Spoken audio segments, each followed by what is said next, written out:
వరలక్ష్మి పూజ DIY number 8 ఏమి లేదండి, చిన్న సింపుల్గా ఫోటోకి వేసుకునే చిన్న హారం అయితే, బీడ్స్ హారం అయితే చూపిస్తున్నాను. ఇది వచ్చేసి ఈ టైప్ ఒక థ్రెడ్ అయితే తీసుకున్నాను, లేకపోతే మీరు ఉల్లన్ థ్రెడ్ అన్నా తీసుకోవచ్చు. తర్వాత వచ్చేసి వైట్ కలర్ బీడ్స్, మీరు చిన్న తీసుకున్నా పెద్ద తీసుకున్నా బాగానే ఉంటుంది. తర్వాత వచ్చేసి ఒక సూదికి అయితే ఈ థ్రెడ్ని అయితే ఎక్కించేసుకోండి. ఎక్కించుకున్న తర్వాత ఒక బీడ్ని ఎక్కించుకోండి. తర్వాత ఒక బీడ్, తర్వాత ఒక నాట్, ఒక బీడ్ తర్వాత ఒక నాట్, అలా కంటిన్యూ చేసుకుంటూ వెళ్ళండి. నాట్ వేసేటప్పుడు మనం జాగ్రత్తగా వేసుకోవాలి. నాట్ చేసుకునేటప్పుడు మధ్యలో సూది కనుక పెట్టి వేస్తే కనుక నాట్ అయితే ఎక్కడ వేసుకోవాలి ఏంటి అనేది బాగా వస్తుంది.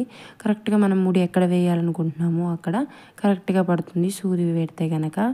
అలా ఒక్కొక్కటి వేసుకుంటూ ఒక్కొక్క ముడి ఒక్కొక్క బీడ్ వేసుకుంటూ కనుక వెళ్తే సింపుల్గా హారం అయితే రెడీ అయిపోతుంది.